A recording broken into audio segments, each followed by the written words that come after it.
গণভোটে 4টি প্রশ্নের কোনো একটির সাথে দ্বিমত থাকলে সেখানে না বলার সুযোগ কোথায়? সরকারের কাছে প্রশ্ন রেখেছেন বিএনপির সিনিয়র যুগ্ম মহাসচিব রুহুল কবির রিজভী। তিনি বলেন, গণভোটের উদ্দেশ্যেই যদি মানুষ বুঝতে না পারে, এই ভোট দিয়ে লাভ হবে না।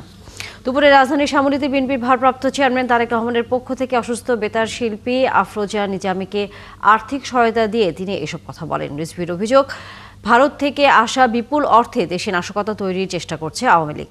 তিনি বলেন, শেখ হাসিনার বিচারের বিষয়টি আদালতের, কিন্তু মানুষ হত্যার সুষ্ঠু বিচার চায়।